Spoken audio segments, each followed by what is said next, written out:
ପ୍ରିୟ ଦର୍ଶକ ବନ୍ଧୁ, ଆଜିର ବିଷୟ ଏକତା ହିଁ ବଳ। ଏକା ଏକା ଇଟା ମିଶିଗଲେ କୋଠା, ଏକା ଏକା ଫୁଲ ମିଶିଗଲେ ମାଳ, ଏକା ଏକା ଏକ ମିଶିଗଲେ ଅନେକ, ଏକା ଏକା କଥା ମିଶିଗଲେ କବିତା, ଏକା ଏକା ଆଙ୍ଗୁଠି ମିଶିଗଲେ ମୁଠି। ଏକତା ହିଁ ଆମର ଶକ୍ତି। ଆମେ ଯିଏ ଯେଉଁଠି ଯେମିତି ରହିଲେ ବି, ଯେଉଁ ପରିସ୍ଥିତିରେ ରହିଲେ ବି ଆମେ ଏକତା ରହିବା ଦରକାର। ସଂଗଠନ ଭିତରେ ରହିବା ଦରକାର। ଏକତା ଆମର ମୂଳମନ୍ତ୍ର ହେବା ଦରକାର। ଗୋଟେ ଉଦାହରଣ ନେବା। ଆମେ ଗୋଟେ 500 ଟଙ୍କିଆ ନୋଟ୍ ଯଦି ହାତରେ ଧରିବା, ସେଇ ନୋଟ୍ 500 ହୋଇ ରହିବ। ସେଇ 500 ଟଙ୍କିଆ ନୋଟ୍କୁ ଯଦି ମାଟିରେ ପୋତି ଦେବା, ତାହେଲେ ସେଇଟା 500 ହୋଇ ରହିବ। ସେହି ନୋଟ୍କୁ ଯଦି ଆମେ ପଡ଼ିଶା ଘର ଲୋକଙ୍କୁ ଦେଇଦେବା, ସେଇଟା ସେଇ 500 ହୋଇ ରହିବ।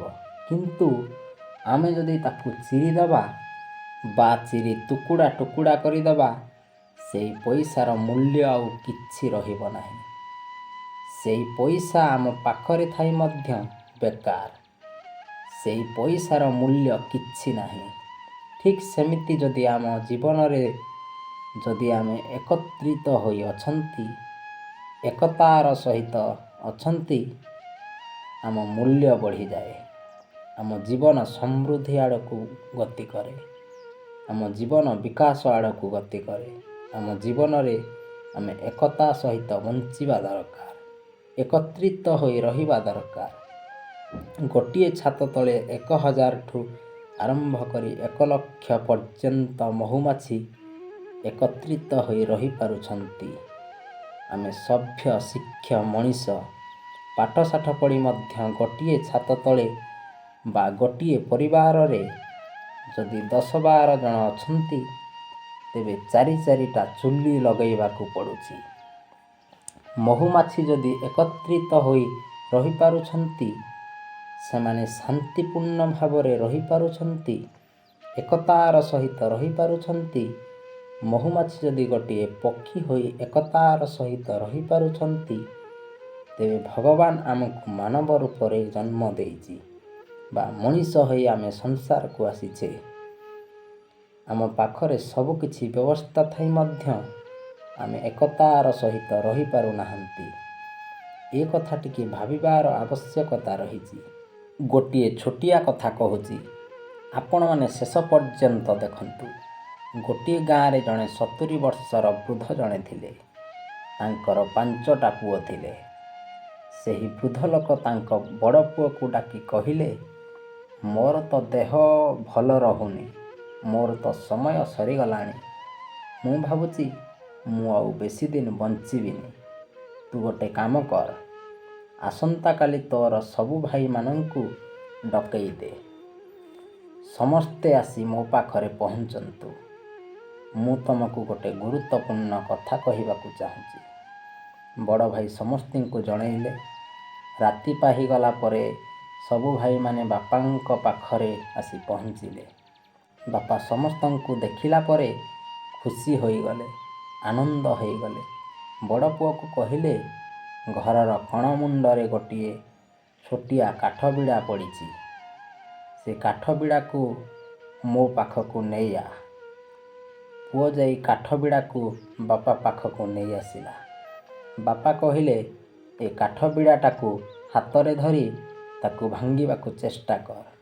ପୁଅ କହିଲା, ଗୋଟିଏ ହୋଇଥିଲେ ଭାଙ୍ଗି ଯାଇଥାନ୍ତା, କିନ୍ତୁ ଏକତାର ସହିତ ଏତେ ଗୁଡ଼ାଏ କାଠ ଭାଙ୍ଗିବି କେମିତି? ବାପା କହିଲେ, ନା, ତୁ ଭାଙ୍ଗିବାକୁ ଚେଷ୍ଟା କର। ବଡ଼ ପୁଅ ଭାଙ୍ଗିବାକୁ ଚେଷ୍ଟା କଲା, ଭାଙ୍ଗି ପାରିଲାନି। ବାପା ସାନ ପୁଅକୁ କହିଲେ, ତୁ ଭାଙ୍ଗିବାକୁ ଚେଷ୍ଟା କର। ସେ ମଧ୍ୟ ଚେଷ୍ଟା କଲା, କିନ୍ତୁ ଭାଙ୍ଗି ପାରିଲାନି। 5 ଜଣ ଚେଷ୍ଟା କଲେ, ହେଲେ କେହି ବି ଭାଙ୍ଗି ପାରିଲେନି। ବାପା କହିଲେ, ଏବେ କାଠ ବିଡ଼ାକୁ ଖୋଲିଦିଅ। ଖୋଲିଦେଇ ସମସ୍ତେ ଗୋଟି ଗୋଟି କରି ଭାଙ୍ଗ। ଗୋଟିଏ ଗୋଟିଏ କରି ଆରାମରେ ଭାଙ୍ଗିଦେଲେ। ବାପା କହିଲେ, ତୁମକୁ ମୋର ଏତିକି କଥା କହିବାର ଥିଲା। ମୁଁ ଥିବା ସ୍ଥଳରେ ତମେ ଯେମିତି ଏକତ୍ରିତ ହୋଇଅଛ, ଏକତାର ସହିତ ଅଛ, ଖୁସିରେ ଅଛ, ଆନନ୍ଦରେ ଅଛ।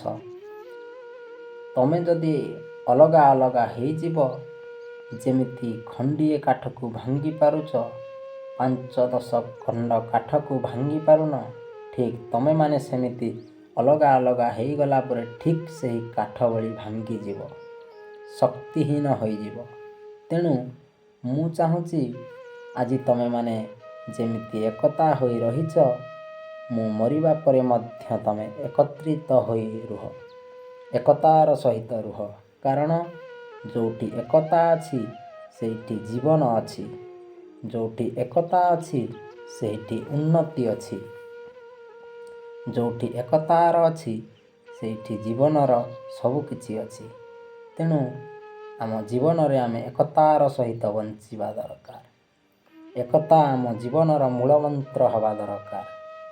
ଗୋଟିଏ ମହୁମାଛି ଯଦି ଆମକୁ ଆକ୍ରମଣ କରେ, ସେହି ମହୁମାଛିକୁ ଆମେ ମାରିବାକୁ ଚେଷ୍ଟା କରୁ, କିନ୍ତୁ ଆମକୁ ଯଦି ହଜାର ହଜାର ମହୁମାଛି ଆକ୍ରମଣ କରନ୍ତି, ତେବେ ଆମେ ତାଙ୍କୁ ଡରିଯିବା ଏବଂ ସେଇଠୁ ପଳେଇବାକୁ ଚେଷ୍ଟା କରିବା। କାରଣ ଏକତାର ବଳ ସବୁଠୁ ଶକ୍ତିଶାଳୀ ବଳ। ତେଣୁ ଆମ ଜୀବନରେ ଏକତା ରହିବା ଦରକାର। ଏକତା ଆମ ଜୀବନର ବଡ଼ କଥା ହେବା ଦରକାର। ଆପଣମାନଙ୍କ ଭିତରେ ଏକତା ବୃଦ୍ଧି ହେଉ, ସମସ୍ତଙ୍କୁ ମୋର ଅନୁରୋଧ। ଆପଣମାନେ ଏକତା ରୁହନ୍ତୁ, ଖୁସିରେ ରୁହନ୍ତୁ ଏବଂ ଆନନ୍ଦରେ ରୁହନ୍ତୁ। ଭିଡ଼ିଓଟି ଭଲ ଲାଗିଲେ ଲାଇକ୍, ସେୟାର କରନ୍ତୁ ଏବଂ ସବସ୍କ୍ରାଇବ୍ କରି ଅଲ୍ ବେଲ୍ ଆଇକନ୍କୁ ଦବାଇ ଦିଅନ୍ତୁ। ଆଜି ପାଇଁ ରହୁଛି। ପୁଣି ଦେଖା ହେବ ଆଉ ଏକ ନୂଆ ବିଷୟରେ।